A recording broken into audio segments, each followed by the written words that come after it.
Olá, pessoal!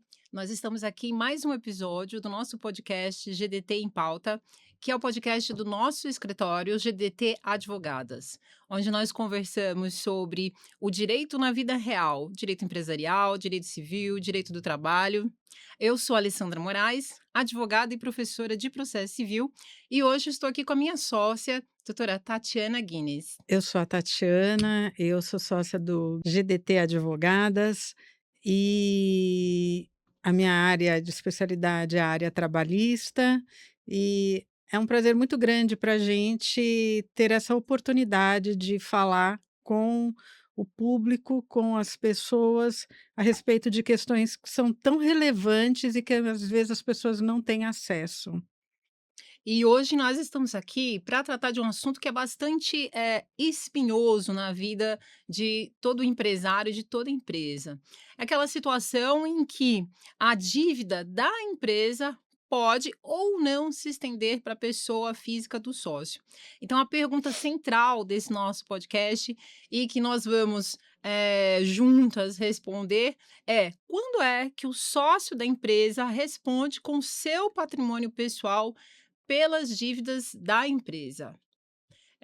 A gente começa falando um pouquinho sobre, como é a separação entre a personalidade jurídica e a pessoa física do sócio. Como é que isso funciona? O direito criou a personalidade jurídica para que, os indivíduos pudessem se organizar numa atividade econômica, pudessem contratar, assumir obrigações, sem que esse risco automaticamente se estendesse à pessoa física do sócio.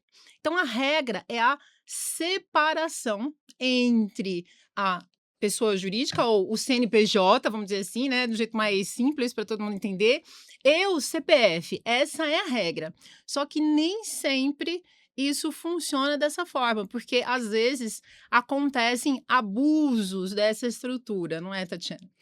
É isso mesmo, Alessandra. E essa é uma questão de fundamental importância para todo e qualquer empreendedor, empresário, porque às vezes existe uma concepção de que basta constituir uma empresa, portanto, ter um CNPJ, que já está automaticamente protegido, já tem essa separação patrimonial consolidada. E sim, a gente vai falar, a gente vai explicar que é importante essa regularização, dispor de um CNPJ, se a ideia é empreender, nós vamos falar isso mais para frente, mas não é automaticamente. Por quê? Porque se houver, como você já falou, um abuso, se houver um desvio de finalidade, que a gente também vai tratar disso um pouquinho mais para frente, essa divisão patrimonial, essa proteção patrimonial, ela vai ficar prejudicada. E no dia de hoje a gente vai conversar, então, a respeito do que vem a ser essa desconsideração da personalidade jurídica, a desconsideração da personalidade jurídica inversa, né, e também a expansiva. Mas tudo isso a gente vai falar no seu devido momento, não é, Alessandra? É isso mesmo. Então, para que as pessoas que estão nos ouvindo entendam do que a gente está falando, é mais ou menos assim: no direito, a regra é empresa, sócio, pessoa física é sócio. Ele não responde, como regra, pelas obrigações da empresa. Acontece que o direito, ele também busca não apenas estimular a atividade econômica, mas para proteger as outras pessoas que se relacionam com essa empresa. Então, há casos em que o sócio ele desvia a finalidade da atividade econômica, ele utiliza o CNPJ para uma função que não é a função que o direito deseja. Ou seja, ele se utiliza da empresa, algumas vezes, para burlar a lei, para ocultar patrimônio, para enganar as pessoas, né. Nós vemos publicamente casos como instituições financeiras que se organizam por meio de pirâmides, que estão ali funcionando dentro de um CNPJ, mas para enganar o consumidor. Então essas estruturas elas não podem, usufruir dessa proteção que é a distinção entre o CNPJ e a pessoa física. Nesses casos é que acontece a desconsideração da personalidade jurídica que a Tatiana estava falando. É dizer assim, a gente achava que isso aqui era uma empresa e que deveria existir separação entre a empresa e o sócio. Porém, como este sócio não agiu de acordo com a lei, agiu de forma inadequada, errada, ilícita, abusou daquela estrutura, o direito vai atingir o patrimônio dessa pessoa para garantir que aqueles que se relacionaram com a empresa sejam aí ressarcidos, recebam, os seus créditos. E dentro da estrutura do sistema jurídico, existem aí 2 grandes teorias para explicar, como é que pode acontecer a responsabilização dos sócios. Uma a gente chama de teoria maior, por que esse nome? Porque ela exige mais requisitos para eu atingir o patrimônio do sócio. Na teoria maior, o que que acontece? Eu preciso provar que esse sócio, na gestão desse negócio, ele agiu com fraude, ele, desviou a finalidade da atividade econômica para benefício próprio, ou muitas vezes ele usou a empresa como o quintal da sua casa, né, o que a gente chama de confusão patrimonial, né. Tati, explica um pouquinho o que que é confusão patrimonial aí para o nosso público. É, a confusão patrimonial é quando a empresa e os sócios, quer dizer, as contas, elas não são, separadas. Então, por exemplo, a empresa paga as contas pessoais dos sócios. E isso, feliz ou infelizmente, né, é o que a gente mais vê nas pequenas e médias empresas, né, e que é a maior parte das atividades, do nosso país, né. Então, a maior parte das empresas são pequenas e médias, e de maneira geral, quando elas não são estruturadas ou quando elas não têm, não são bem assessoradas, acaba ocorrendo essa confusão de patrimônio, e isso acaba ensejando, essa confusão patrimonial que pode lá na frente, na hipótese dessa empresa ela ter algum problema, não só na seara trabalhista, mas também, fiscal, tributária mas falando aqui especificamente da trabalhista, é isso daí ser considerado contrário e ensejar a desconsideração que a gente está falando agora e que a gente vai explicar quais são esses efeitos e como isso é nefasto para uma sociedade. A confusão patrimonial, assim, na minha ótica, ela acontece até pela história, né, da organização das empresas aqui no Brasil, né. Normalmente, como as pessoas começam? Elas começam com uma ideia, né, executam aquela ideia, às vezes, no fundo do quintal, às vezes até sem o CNPJ, né, todo mundo começa, assim, pequenininho, e aí aquilo começa a dar certo, é a mãe que faz aquele bolo maravilhoso e vira confeiteira, começa a atender os vizinhos, os parentes, e aquele negócio surge na informalidade. Quando aquele negócio ele se estrutura, e aí a pessoa: "Ah, vou abrir um CNPJ, né, vou constituir uma empresa", ela já está habituada com a confusão. Ela já está habituada a tirar o dinheiro do caixa da empresa para pagar, o boleto da escola do filho, ou usar o cartão de crédito da empresa para suas despesas pessoais. Só que quando essa estrutura cresce, né, o empresário, ainda que micro, ainda que pequeno, ainda que a gente compreenda, né, que a pessoa cresceu daquela forma, ou seja, não foi má fé, foi como as coisas aconteceram, né. O empresário brasileiro, ele muitas vezes sobrevive, né.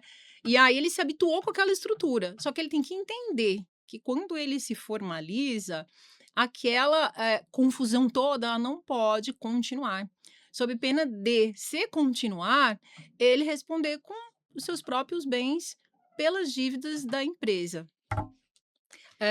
Eu estava falando antes da teoria maior, que exige essa, fraude, desvio de finalidade ou a confusão patrimonial, ou seja, exige que o empresário, o sócio, ele faça algo de errado, mas também existe uma outra teoria, né, Tati, a teoria menor.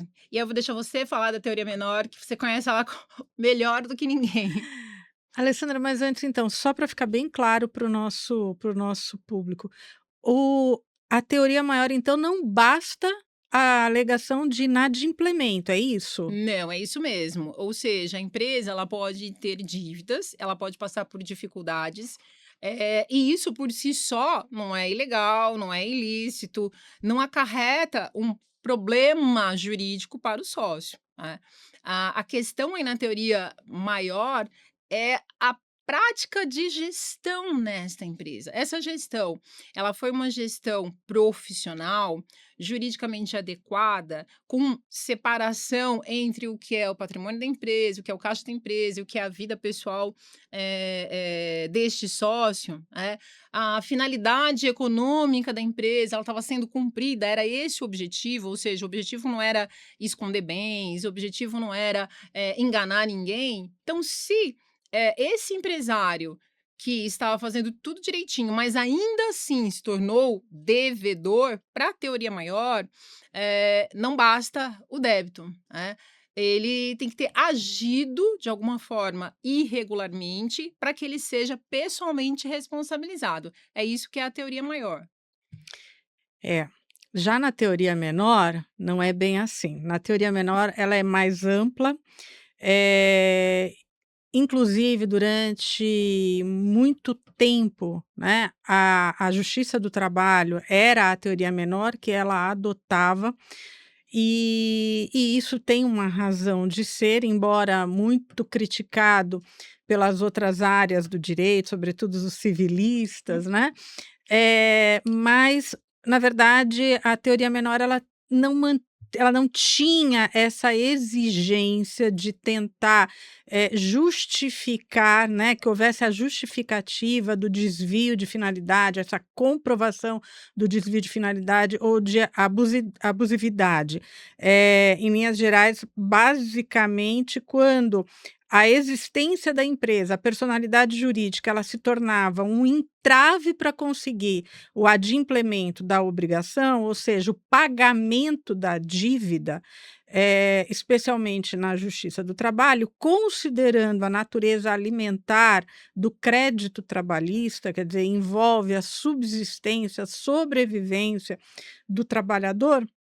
Então, porque é salário, 13º, férias, de maneira geral, quando aquele empregado ele se desligou da empresa, então, a Justiça do Trabalho, de uma maneira mais protetiva, efetivamente, e indo ao encontro de todos os princípios que norteiam o processo do trabalho, as relações trabalhistas, tinha essa concepção. Agora, evidentemente que também precisa se tomar muito cuidado com a teoria menor, porque a gente pode ensejar injustiças, mas a gente vai falar, um pouquinho mais para frente.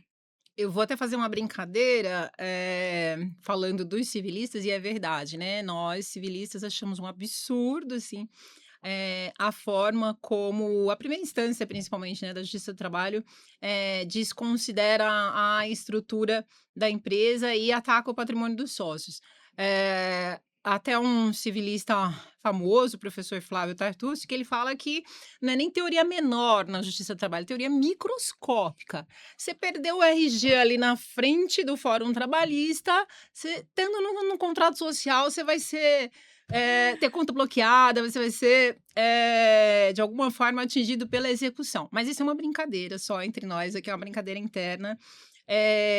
A teoria menor, de fato, ela dispensa, qualquer outro requisito e, não havendo condições da pessoa jurídica, né, ressarcir aí o credor, eh, o sócio responde. Ela também é utilizada no direito do consumidor e no direito ambiental, né. O que que a gente percebe aí? Que existe uma relação, no caso do consumidor e do trabalhista, me parece, de hipossuficiência, ou seja, a lei protegendo, uma das partes que ela considera a mais fraca, né, vamos dizer assim. É essa mais ou menos a ideia. No caso do direito ambiental, por conta dos interesses difusos e coletivos, né. Mas, vamos falar um pouquinho, de cada um dos ramos, né. Posso só fazer ainda mais um adendo, Alessandra? O tema 42 do Tribunal Superior do Trabalho, só para que a informação fique completa, né, para quem nos ouve, o tema 42 do Tribunal Superior do Trabalho é um tema que ainda está aguardando definição entre a aplicação, se segue, aplicando-se a a teoria menor, porque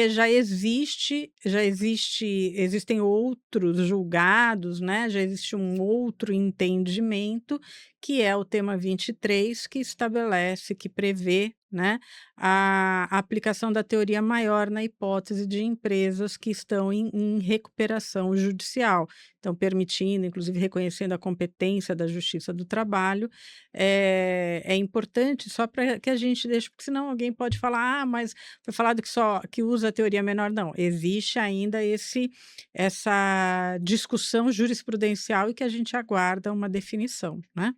Sim. E uma outra coisa que eu acho que é importante de ser dita é que, o fato do judiciário, atacar o patrimônio do sócio não significa que necessariamente essa ordem judicial, ela esteja correta e adequada.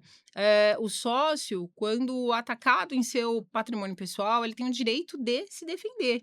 E muitas vezes existe sim um equívoco do judiciário em fazer isso.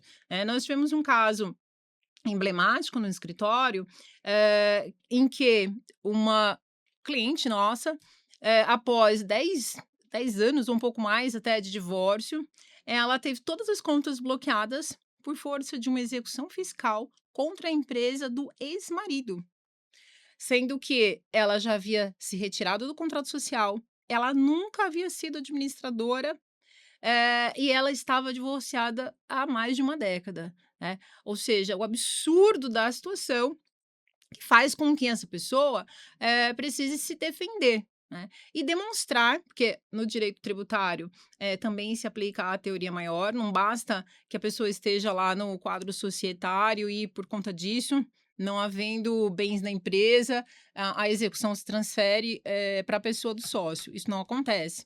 É necessário que haja o quê? Envolvimento desse sócio na gestão e na eventual fraude ou ilicitude cometida à frente da empresa. Se não se demonstra que aquela pessoa, ela praticava atos de gestão, que ela, foi responsável por uma eventual, desconstituição irregular da empresa ou alguma fraude cometida, o patrimônio dela está preservado. Esse caso especificamente é um caso com um final feliz, porque a gente tinha aí todas as condições, para demonstrar que essa pessoa não poderia ser responsabilizada. Mas, às vezes, o judiciário atira primeiro e pergunta depois, né. Então, muitas vezes, a pessoa tem sim que se defender, e para se defender, é preciso que ela tenha o quê? Organização documental, né, que é um outro grande problema na justiça do trabalho, Tati. É, exatamente. E então eu acho que para a gente retomar, então, assim, além da o desvio de finalidade, né, a empresa ser usada para uma finalidade diversa ou para uma finalidade ilícita, tentando ocultar os bens dos sócios, esse ou o esvaziamento patrimonial, né, que é uma outra situação também que acaba ocorrendo, quer dizer, a empresa ela começa simplesmente a ter o patrimônio dilapidado, a gente começa a se deparar com uma situação em que os terceiros envolvidos, seja no âmbito trabalhista ou em relações de consumo, ou o próprio fisco, enfim, ou numa situação como essa em que a Alessandra, relatou desse caso específico, né, quer dizer que a pessoa a cliente ela tinha sido sócia da empresa, não é? Quer dizer, qual é o impacto quando essas questões elas ocorrem e não existe uma organização documental, quando não existe, uma estrutura dentro da empresa, e quando a gente fala de estrutura, não é estrutura que a empresa ela precisa ser de grande porte ou com os seus departamentos todos absolutamente estruturados, não, é estruturado documentalmente falando. Sim, porque existe uma burocracia e o documento ele faz prova. Claro, é a única prova? Não é, mas ele é a primeira das provas Prova mais robusta, né. que a gente precisa dispor, não é? E para isso é fundamental que a gente tenha esse olhar, por mais que possa parecer burocrático, trabalhoso, porque do contrário, nunca teve problema, mas no momento que tiver, aí a gente vai entender. Ter uma desconsideração de personalidade jurídica, e como a Alessandra falou há pouco, quando o judiciário hoje em dia, né, evidentemente que impõe-se, o direito de defesa, né, do sócio que venha a ser atingido pela desconsideração da personalidade jurídica, ele vai ter o direito de se defender, de apresentar suas provas, mas é importante que a gente diga que até lá, o estrago que, pode causar dentro de uma empresa é muito grande. Daí o quê? Daí o que que a gente precisa fazer? É ter essa organização, não é, Alessandra? Sim, a prova documental é a melhor prova por excelência, mas aí nós temos que deixar um alerta, não significa que aquilo que você escreve no documento se transforma magicamente em verdade, né. Não adianta você escrever no papel, vou voltar a fazer a piadinha velha do gato e do biscoito, Que eu adoro. porque é muito boa para demonstrar isso, né, não adianta você, chamar o seu gato de biscoito, colocar ele dentro do forno e achar que ele vai virar biscoito, não vai. Então não adianta você colocar no papel uma situação em que existe idealmente na sua cabeça, mas na prática, na vida real, no mundo aqui fora, ela acontece de outro jeito. Então aquele documento, ele está espelhando, na verdade, uma falsidade. E não é disso que a gente está falando de organizar e demonstrar, eh prova de uma relação jurídica, legítima. E Tati, você no bloco passado você falou a respeito, de confusão ali, e eu me lembrei de uma coisa, né, no caso de sucessão empresarial, né, isso acontece muito, né, uma empresa começa a ter problemas e aí a gente vê o empresário achando que vai resolver como? Colocando outro CNPJ no papel, né. E ali ele, com os mesmos empregados, as máquinas, tudo igualzinho, ele acha que mudar o CNPJ é uma solução mágica para resolver todos os problemas. Como é que é isso aí? Como que isso é visto aí na Justiça do Trabalho? Isso daí é uma absoluta tentativa de fraudar a lei, o direito, e a Justiça do Trabalho, nesse sentido, como nós já falamos antes, a Justiça do Trabalho é implacável e por mais que isso possa ensejar, muitas vezes, alguma certa resistência, né, em relação a essa visão sobre a Justiça do Trabalho, por outro lado, a gente precisa ter o entendimento que quando isso ocorre, quer dizer, é porque realmente tá existindo uma fraude, né? Porque simplesmente deixar de pagar as verbas trabalhistas ou mesmo os impostos, né? Os recolhimentos do fundo de garantia, previdenciários, quer dizer, tudo isso implica em prejuízo a terceiros no sentido de manter a empresa, porém mantendo de uma forma fraudulenta. E a Justiça do Trabalho, ela simplesmente ela anula, então não adianta fazer essa troca documental, às vezes a troca até de endereço. Nós temos e já tivemos alguns casos no escritório, inclusive, que nós defendíamos a empresa, eram já processos que nós pegamos em andamento, portanto, em execuções já mais avançadas, inclusive, e nós explicamos, esclarecemos que essas condutas que tinham sido realizadas no passado enfim, a gente não entra no mérito sobre quem deu a orientação para ser o caminho para essas empresas, mas realmente a Justiça do Trabalho, ela simplesmente ela não considera, ela declara nulo, ela reconhece a sucessão do contrato, a responsabilidade dessa nova empresa, eventualmente, e se houver a necessidade de atingir o sócio, o novo sócio, o sócio que está constando no contrato social, no novo contrato social, esse novo sócio vai ser atingido também. Sim. E com isso também a gente não está querendo dizer que a formação de várias empresas, a formação de um grupo econômico seja de qualquer forma irregular ou gere por si só responsabilidade. Não se trata disso, né, e eu queria que você falasse um pouquinho a respeito do grupo econômico na Justiça do Trabalho, sempre, né, que é o nosso foco aqui nesse momento. É, o grupo econômico na visão trabalhista, né, no passado, antes da reforma, ela exigia que houvesse uma hierarquia entre no controle das empresas. Hoje em dia não existe mais isso, com o advento da reforma trabalhista em 2017, o reconhecimento do grupo econômico, como a Alessandra falou, o grupo econômico ele é válido, ele é extremamente válido, é salutar a existência de grupo econômico aí em razão muitas vezes das atividades que são desenvolvidas, então criação de, várias empresas, porém reunidas, né, conformadas com na forma de grupo econômico, porém hoje em dia, se reconhece o grupo econômico pela coordenação, né. Então, basta ver a coordenação entre as empresas, na estrutura, no desenvolvimento das atividades, você tem reconhecido o grupo econômico. E aí, nessa situação, a gente pode ter sim a responsabilização das empresas que formam esse grupo econômico, porque embora o empregador seja uma empresa específica que está lá, é aquela que registra na carteira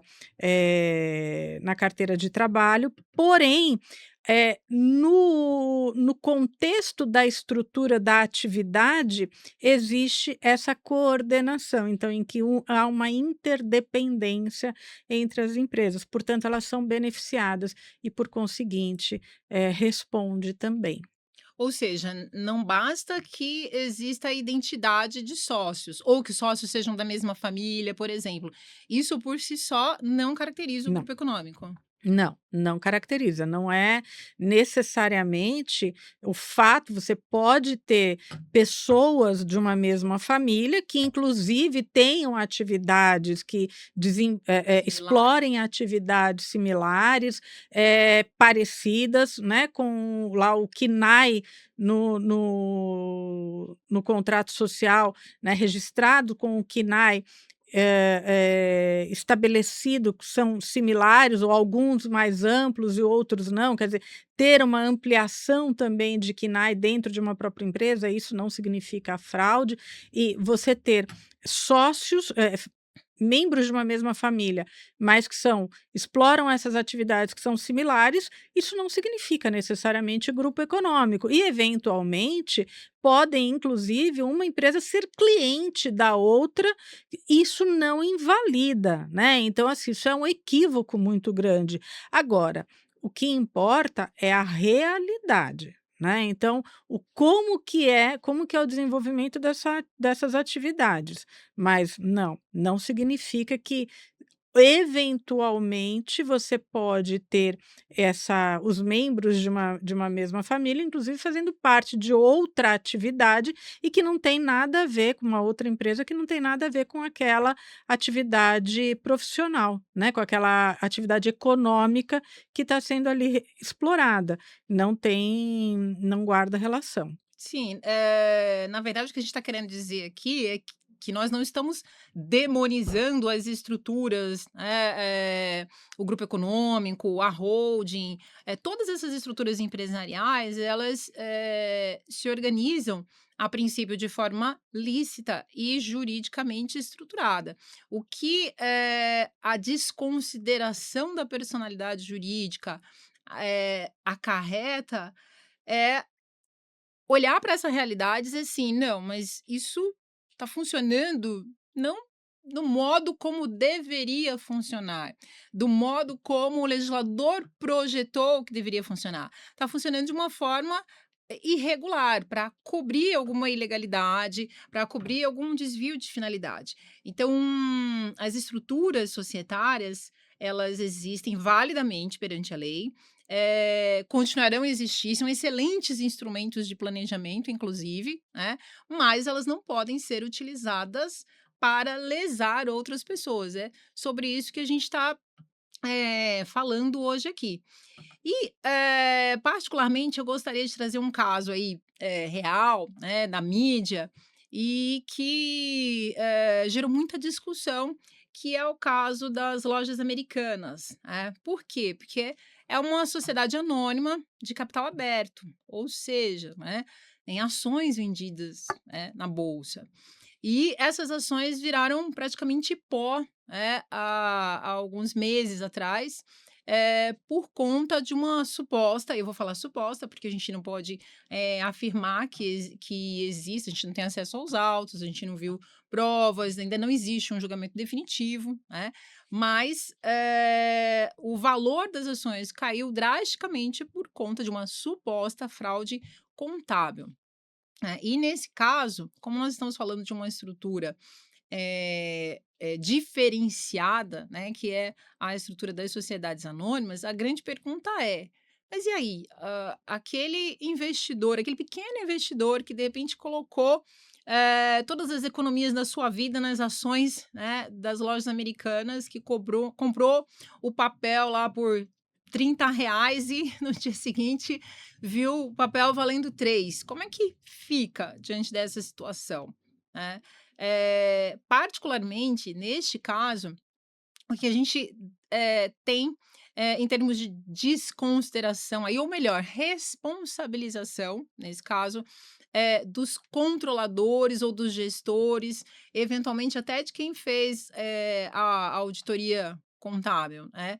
Caso exista uma prova efetiva de que essas pessoas, sabiam dessa suposta fraude, praticaram atos para que a fraude ocorresse, né, ou tentaram ocultar isso de alguma forma, ou seja, se beneficiaram dessa estrutura supostamente fraudulenta, eles têm sim, responsabilidade perante os sócios, que são os sócios, os acionistas minoritários.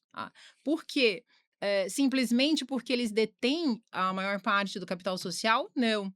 Ser sócio majoritário não significa automaticamente ser responsabilizado pelo que a empresa faz, não é isso, né. Você precisa ter praticado o ato ou dolosamente ter se omitido naquela circunstância, Então, isso é algo que ainda está em julgamento, existem grupos de investidores que se reuniram para acionar, e para buscar a apuração aí da verdade, mas é preciso dizer que mesmo dentro de uma SA, e eu estou falando isso propositadamente, porque, certa vez um cliente do escritório nos procurou e disse assim: "Ai, eu queria blindar o meu patrimônio", né, essa famosa expressão, né, eu não gosto muito dessa expressão, respeito quem utiliza e há até alguns advogados, escritórios de grandes bancas que usam essa expressão, mas eu não gosto porque ela é uma inverdade, né, não existe blindagem patrimonial. E esse cliente especificamente, ele chegou dizendo assim: "Não, eu fui aconselhado a criar uma sociedade anônima, porque me disseram que na sociedade anônima, eu estarei, assim, totalmente protegido, não tem como, atingir o meu patrimônio". Isso não é verdade, né. Não é verdade nem no caso das lojas americanas, né. Sociedade anônima de capital aberto, né, com ações vendidas na B3. Então, essa ideia de blindagem patrimonial, ela é uma ideia vendida por aí, de forma enganosa, de forma, falha, tá. E a e essa responsabilidade do sócio é uma responsabilidade direta, né, não é nem de desconsideração, é em Sim, decorrência dos atos que ele de praticou. gestão, não é verdade? Ou dos atos ilícitos que ele praticou diretamente utilizando a sociedade. Sim, Não é nem só também. uma questão, não é uma questão de desconsiderar, é de responsabilidade direta. Sim, exatamente, exatamente isso. E a gente tem uma outra situação, porque até agora a gente falou só da situação em que a gente tem a empresa ali dentro daquela caixinha e o judiciário desconsidera essa estrutura, né, esse CNPJ, para atingir o patrimônio do sócio. Mas a gente também pode ter o contrário, que aliás é muito comum em direito de família e sucessões, né? Nossa sócia, doutora Fernanda, não está aqui. Beijo, Fernanda, você está de férias aí, né? Mas ela teria muito a dizer a respeito disso, porque, o que que a gente vê lá? A gente vê, todo o patrimônio da pessoa, que normalmente não quer partilhar os seus bens com o cônjuge, sendo guardado, dentro da empresa. É como a empresa funciona aí como se fosse um cofre, né, do sócio. Quando principalmente quando aquela empresa foi constituída antes, do casamento. E a pessoa aí, esconde, né, os seus bens por trás dessa empresa. Isso também tem solução, né, dentro do direito, né, Tati. Mas isso daí o sócio, no caso, a pessoa o juiz pode desconsiderar e pode inverter? Como é que funciona? Essa é a desconsideração inversa, quando a empresa responde pela dívida da pessoa física. Por quê? Porque a pessoa física usou essa estrutura para esconder o seu patrimônio. A gente tem casos aí emblemáticos, né, um mais recente de um jogador de futebol famoso, e que não tinha, a gente brinca, um gato para puxar pelo rabo, né, não tinha nada em nome dele, né, apesar dos muitos milhões, que ele ganhou durante toda a sua carreira, é um jogador, aposentado, né. Mas se investigou e se descobriu o quê? Que todo o patrimônio dele estava aí alocado em diversas empresas. Ou seja, essa teoria do cofrinho, né? Ele foi colocando tudo que ele ganhou na vida inteira, dentro dessas empresas. Mas ele, pessoa física, era devedor. Ou seja, ele estava usando essa estrutura, a estrutura empresarial, para esconder patrimônio e fraudar os seus credores. Então a justiça também tem o olhar contrário, e essa que é a desconsideração inversa, né. E ela vai sim, atingir os bens que estão em nome da empresa para saldar as dívidas da pessoa física quando existe esta prova, né. Tudo sempre aqui nós estamos falando em termos de prova, né, é preciso que esteja demonstrado que isso efetivamente ocorreu, desse modo, com o intuito de, fraudar, os credores. E nem é tão difícil, sabe. Hoje em dia a gente tem alguns recursos, assim, até relativamente fáceis, né.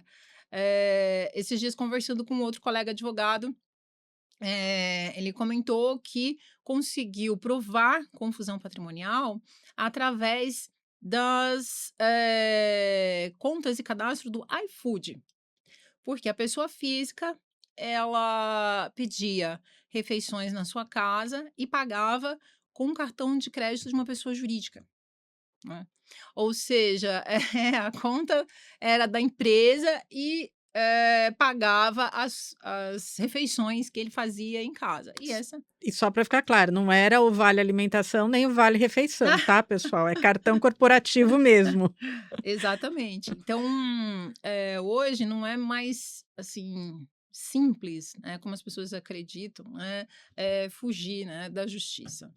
E no final das contas, né, Alessandra, eu acho que assim, o que a gente está falando aqui, porque também pode passar uma ideia, é como se a gente estivesse falando que nós nada disso é ilícito. Quer dizer, a ferramenta em si de você transferir o patrimônio para a pessoa jurídica, ela não é ilícita, tanto é que é realizada. O que não pode ocorrer é a tentativa de você fraudar, quer dizer, fazer isso com o objetivo de fraudar terceiros, de não pagar as despesas, né, as suas despesas pessoais, os seus credores. É isso é que não pode acontecer.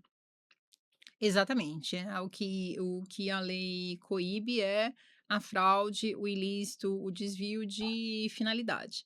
E só para a gente fazer um apanhado, um resumo aí, sobre o que a gente conversou aqui, nós vimos que, toda vez que a pessoa jurídica e os sócios são confrontados aí com alguma obrigação, a justiça pode desconsiderar, né, essa personalidade, pode desconsiderar o CNPJ.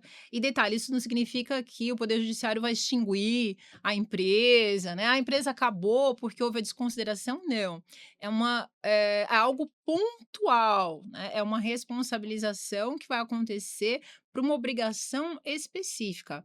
Não há uma intervenção do judiciário, na administração da empresa nesse caso, né. Mas pode ocorrer essa desconsideração para cumprimento de uma obrigação específica. E no direito, civil, no direito empresarial, no tributário, a justiça ela olha não apenas a existência do crédito, mas o papel do gestor, perante a empresa. Como esse gestor atuou.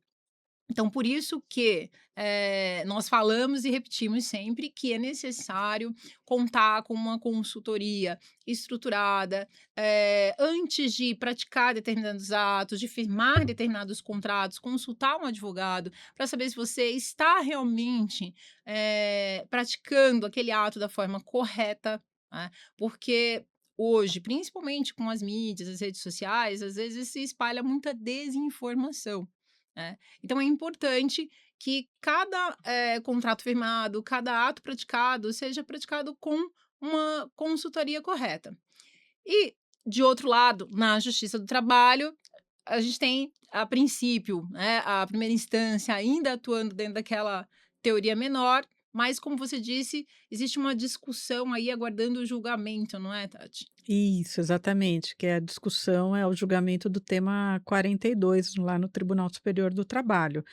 É evidente que os processos eles não ficam paralisados, só que como eu expliquei antes, né, quer dizer, eu fiz essa consideração que no momento em que uma empresa dispõe, né, ela é atingida por uma desconsideração da personalidade jurídica, que independentemente, da teoria maior ou da teoria menor, quer dizer, sempre vai ser aberta a possibilidade, isso, tá na lei, né, a possibilidade de se defender, só que estar envolvido numa execução, ter que se defender, e sobretudo quando a empresa ou o sócio, ele não tem, né, a documentação comprobatória ou lá bastou, né, muitas vezes o sócio é um sócio retirante, ele, trabalhou, né, compôs a empresa e depois saiu. Só que saiu e não tomou a precaução de, dessa saída ser formalizada, saber se a empresa cumpriu integralmente com a formalização, que depois a Alessandra vai falar para a gente, vai explicar como que funciona, o que que precisa ser feito. Quer dizer, é um transtorno tão grande que, assim, mesmo com o direito de defesa, que é consagrado, mas é muito ruim. Eu acho que antes, Alessandra, eu acho a gente também precisaria falar, porque a gente falou sobre grupo econômico, né, como é que funciona a desconsideração expansiva e o sócio oculto? A a desconsideração, da personalidade por essa teoria expansiva, que seria uma terceira teoria, né, ela é bastante, controvertida no judiciário, e até porque é uma prova muito difícil de ser feita, né, porque o que que a gente está chamando aí de sócio oculto?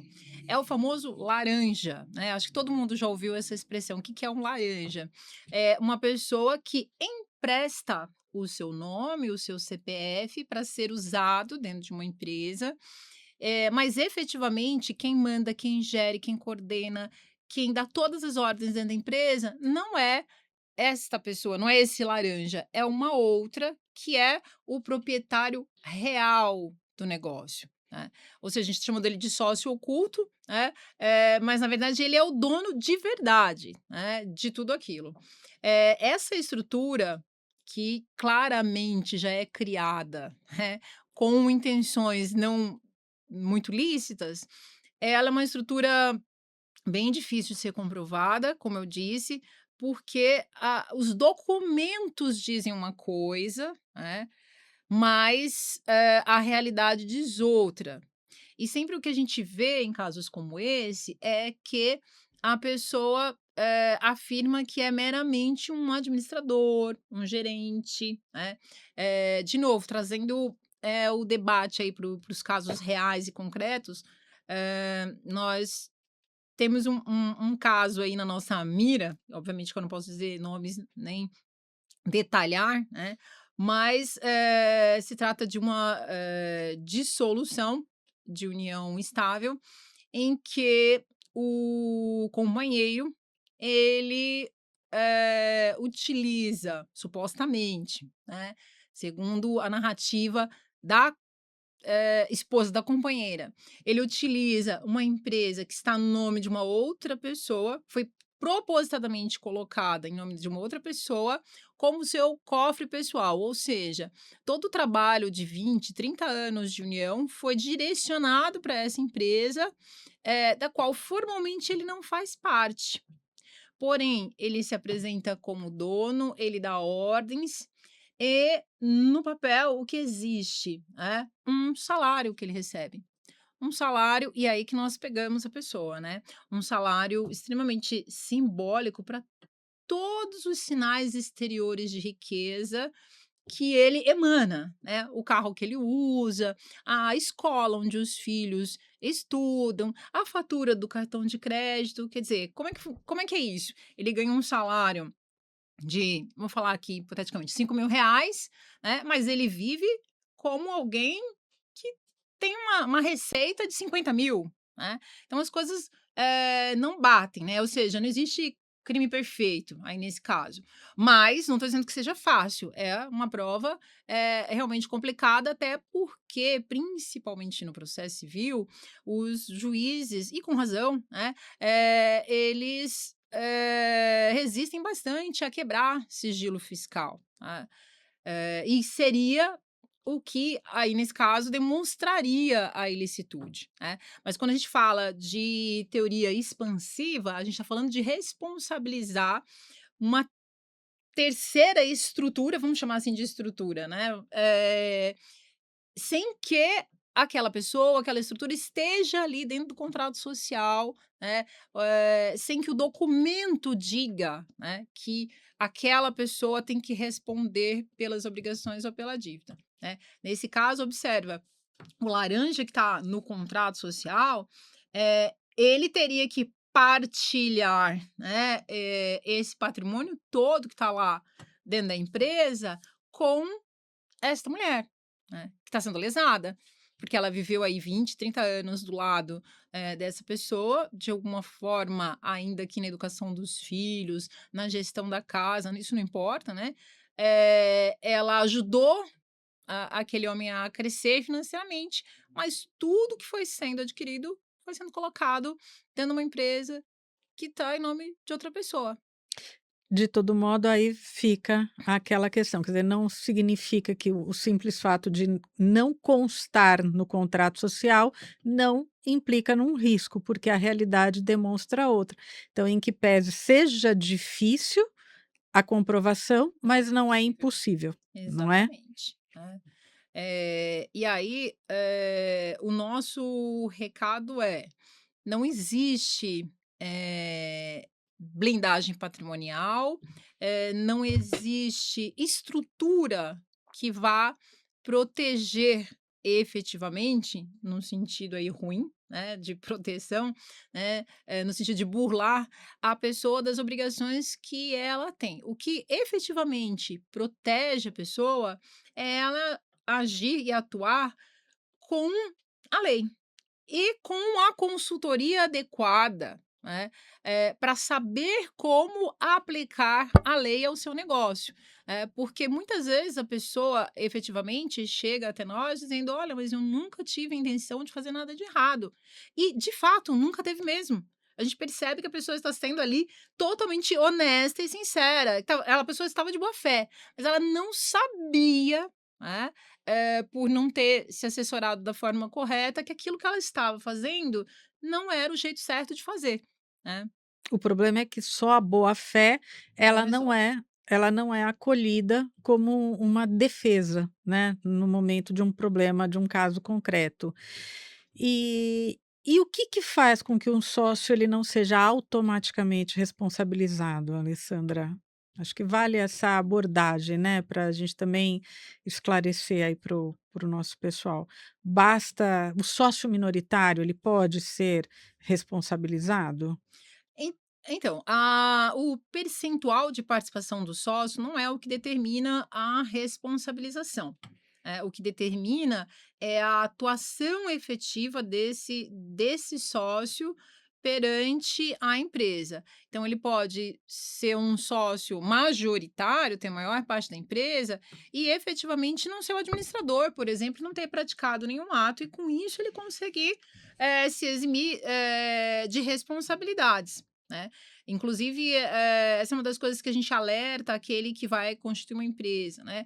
Você só pode constar no contrato social como sócio administrador se realmente você exercita atos de administração, né. Mas não simplesmente porque alguém resolveu colocar ali no papel que você vai ser administrador, mas de fato você não está à frente do negócio, você não toma decisões, às vezes você nem sabe o que está acontecendo, né, como muito frequentemente acontece com esposas, companheiras, né, que são colocadas ali no contrato social, né. "Ah, põe seu nome aqui", às vezes até com um discurso de: "Ah, estou te protegendo, porque olha, o nosso ganha-pão aqui é a empresa, vou te colocar aqui, porque você se acontecer algo comigo, você estará protegida". Só que às vezes isso não é verdade. E na verdade, nós temos, assim, também, sem falar o nome, nós temos um caso no escritório que foi exatamente isso que você falou agora. Quer dizer, a empresa foi constituída em nome da então esposa, porque hoje ela é divorciada dele, da então esposa e da irmã. Só que quem praticava todos os atos de gestão, enfim, na verdade, quem conduzia a empresa era o marido dessa nossa cliente, né. E qual foi a situação? Que simplesmente a empresa acabou quebrando, né, mas não quebrou formalmente, não entrou numa recuperação judicial, ela simplesmente, deixou de pagar os empregados, recolher os impostos, enfim. Esse é um problema também, encerramento irregular. É o Exatamente. abandono da empresa, ao invés de liquidar a empresa da forma correta, as pessoas simplesmente fecham a porta e acham que nada vai acontecer. E hoje até hoje ela enfrenta problemas e dificuldades em virtude disso. E isso ocorre mais do que a gente pode imaginar, e é muito complicado, porque muitas vezes a gente claro, às vezes a pessoa ela não tem patrimônio mais nenhum, acaba tem só um bem de família, né, e que aí a gente nem vai adentrar nessa Outro questão, fica podcast para esse. um outro podcast, mas, infelizmente aquela pessoa, ela se vê enredada com a necessidade depois de contratar o a advogados para sua defesa, que é aquilo que a gente vem falando até agora da necessidade da importância de ser bem assessorado. E é importante lembrar também que se o sócio ele tiver, né, claro que um ponto que se o sócio ele no período em que ele estava na empresa, e aquela dívida ela não foi contraída enquanto ele era sócio, ele não vai responder, né, Alessandra? Sim, a gente tem uma questão, assim, muito, muito importante, que eu diria, se tivesse um recado a dar, né, a alguém que, participou, né, ou ainda participa, né, de uma empresa e tem a intenção de sair, né. Como você pontuou muito bem antes, não basta, você exteriorizar a sua intenção, né, ainda que você exteriorize por escrito, né, não vale saída de WhatsApp, né. Você não sai do contrato social pelo e-mail, você não sai do contrato social porque você diz que quer sair, né.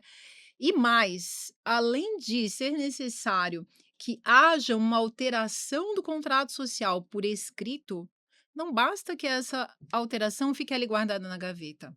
Porque às vezes a pessoa confia no outro, eu assinei, tô tranquila, tô achando que tá tudo certo. O que na verdade, qual é o marco, para a gente contar o prazo para a pessoa deixar, né, de responder, pela empresa. É o registro dessa alteração. Porque o que que é o registro? É levar essa alteração a conhecimento público, né. Ou seja, é a partir daquele momento que todas as outras pessoas que se relacionam com a empresa, que negociam com a empresa, vão saber que o João, que a Maria, que o José não é mais sócio da empresa X, né. Então, além de formalizar, assinar a alteração do contrato social, é necessário se resguardar de que aquilo efetivamente foi levado a registro, senão não tem valor absolutamente algum para terceiros. Vale ali, né, entre as partes, né, é o famoso contrato de gaveta que todo mundo já deve ter ouvido falar, né. O que que é contrato de gaveta? Não é que o contrato de gaveta não vale, ele só vale para quem assinou. Então, se João e Maria assinaram, vale para João e Maria. Ah, mas e o Pedro, que está se relacionando com essa empresa e não tem a mínima ideia de que aquilo aconteceu, né? Não vale para ele. Então, é importantíssimo formalizar corretamente essa, saída do contrato social e se preocupar com isso. E, obviamente, guardar esses registros. Às vezes a gente pensa, ah, mas por quanto tempo eu tenho que guardar? A gente tem uma resposta padrão, né? A resposta padrão é guardar pelo prazo prescricional de eventuais ações. Mas, né, a gente já viu muito na vida real, na prática, que aquela pessoa cuidadosa, né, aquela pessoa que guardou aquela declaração de imposto de renda de 15 anos atrás, aquela pessoa, às vezes ela consegue se salvar de uma situação muito complicada, porque ela teve esse cuidado até excessivo, né. Imagina se guardar documentação de tantos anos, né.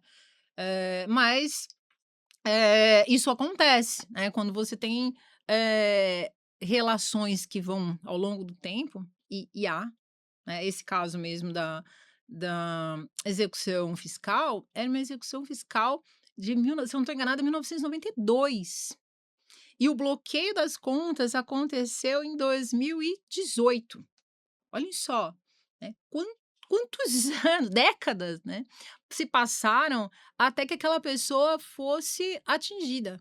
Se a gente não tem registro público, se a gente não tem documento, ela fica absolutamente sem defesa, né, e injustiçada, óbvio. E a gente também tem que pensar, né, Alessandra, que a gente, às vezes, a gente não se preocupa muito com o futuro, a gente não se preocupa com as pessoas que convivem conosco.